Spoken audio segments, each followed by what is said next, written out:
السلام علیکم ورحمۃ اللہ وبرکاتہ نحمده ونصلی علی رسولہ الکریم اما بعد۔ آج کا سبق سن لیجئے۔ آج کے سبق کی سرخی ہے حضرت محمد صلی اللہ علیہ وسلم کی سیرت، پارٹ نمبر 255۔ اب قصہ میں شروع کر رہا ہوں صفوان ابن امیہ اور عمیر ابن وہب کا۔ یہ دونوں بھی بہت بڑے چودھری تھے مکہ مکرمہ میں۔ حضور صلی اللہ علیہ وسلم نے ان کے ساتھ کیا اخلاق برتے۔ Part number 1۔ صفوان ابن امیہ، ان کے پاس ہتھیار تھے، زمینیں تھی، مال تھا، مزاج کے بہت سخت تھے۔ صفوان کا مطلب ہے چٹان، تو مزاج بھی چٹان جیسا تھا ان کا، اور بہت ہتھیار تھے ان کے پاس۔ عمیر ابن وہب یہ ان کے دوست تھے۔ عمیر ابن وہب جو ہے یہ لوگوں کو قتل کرنے میں ماہر تھے، جیسے شوٹر ہوتے ہیں، یہ ان کا کام ہوتا تھا۔ کوئی بھی کام کرنا ہوتا یہ عمیر ابن وہب ہوتے تھے۔ ان دونوں نے آپس میں چپکے سے ایک مشورہ کیا اور حتیم میں بیٹھ کر کیا۔ روایت میں آتا ہے کہ حتیم میں بیٹھے، اور حتیم میں بیٹھ کر دونوں نے پلاننگ کی حضرت محمد صلی اللہ علیہ وسلم کے قتل کی۔ دونوں نے باتوں میں یہ کہا کہ بھائی عمیر، بدر کے اندر تیرے رشتے دار بھی مارے گئے، میرے بھی مارے گئے۔ عمیر نے کہا کہ ہاں بھی آپ کے بھی مارے گئے، میرے بھی مارے گئے۔ پہلے بات ذہن میں رکھو کہ صفوان یہ ٹاپ ہے، عمیر ابن وہب ان کے ساتھی ہیں۔ صفوان مال لگاتے تھے، فلاں کو قتل کر، فلاں کو قتل کر، فلاں کام بجا، فلاں کام بجا، پیسہ میں دے دوں گا۔ یہ صفوان ابن امیہ، یہ دونوں چیزیں سمجھو گے تو پورا قصہ آپ کو سمجھ میں آئے گا۔ لیکن حضور صلی اللہ علیہ وسلم کے اخلاق یہ ٹاپ 1 تھے، آپ کے اخلاق۔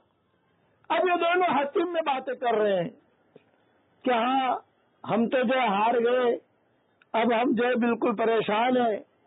تو صفوان ابن امیہ نے کہا کہ دیکھو میں ایک کام کر، تو مدینہ جا اور مدینہ منورہ جا کر حضور صلی اللہ علیہ وسلم کو قتل کر دے۔ اور مدینہ منورہ جانے کے لیے تیرے پاس بہانہ بھی ہے۔ آدمی مدینہ کیسے جائے؟ کوئی بہانہ ہونا چاہیے، یا تو لڑنے کے لیے جائے، تو ایک آدمی تو لڑ نہیں سکتا، وہاں بہت بڑا جتھا ہے مدینہ منورہ میں، مسلمان ہے۔ تو کہ تیرے لیے بہانہ یہ ہے کہ تیرا بیٹا قید ہے۔ یہ عمیر ابن وہب کا بیٹا قید تھا مدینہ منورہ میں، تیرا بیٹا قید ہے۔ تو اگر کوئی پوچھے گا کہ مدینہ تو کیوں آیا، تو کہہ دینا بھی میرے بیٹے سے ملنے آیا ہوں، میرے بیٹے جیل میں ہے تمہارے پاس۔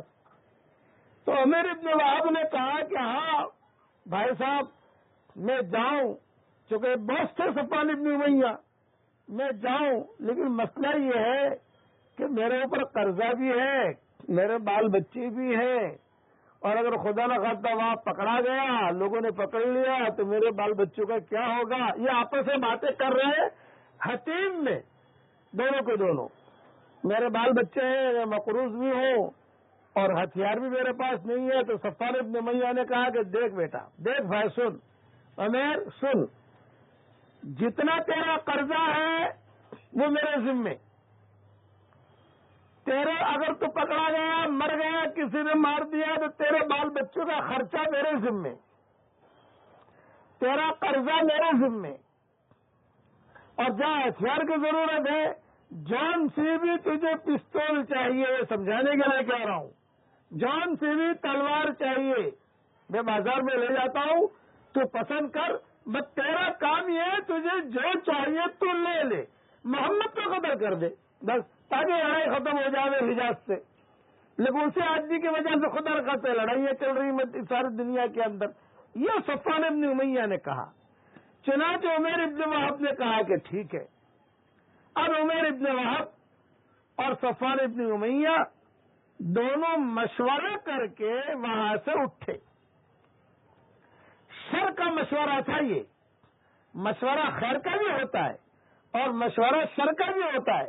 یہ شر کا مشورہ کر رہے تھے، دونوں کو دونوں اٹھے، اور دونوں کو دونوں گئے بازار میں جا کر قیمتی تلوار خریدی، اور تلوار خرید کر یہ کہا کہ مجھے یہ تلوار خرید کر دو، یہ تلوار میرے لیے آسان ہے، کسی کو حملہ کرنا ہو، کسی کو مارنا ہو۔ یہ تو صفوان ابن امیہ نے پیمنٹ کیا اور پیمنٹ کر کے وہ تلوار ان کو دی۔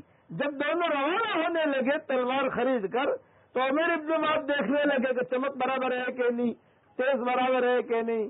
تو سب دیکھا تو صفوان ابن امیہ نے کہا بھئی برابر دیکھ لینا، جو تجھے چاہیے لے لے، بس تو میری تمنا پوری کر کہ محمد صلی اللہ علیہ وسلم کو قتل کر۔ چنانچہ عمر ابن وہب نے کہا کہ ٹھیک ہے، لیکن چچا صفوان ابن امیہ سے کہہ رہے کہ چچا ایک کام اور کرو، آپ مجھے زہر بھی خرید دو تاکہ میں تلوار کو زہر میں بجھاؤں۔ اگر تلوار میں نہ مار سکا تو کم سے کم یہ تلوار خالی تھوڑا سا ٹچ کر لوں گا، تو وہ زہر جو ہے پورے بدن میں سرایت کر جائے گا، اس سے بھی حضور صلی اللہ علیہ وسلم مر جائیں گے۔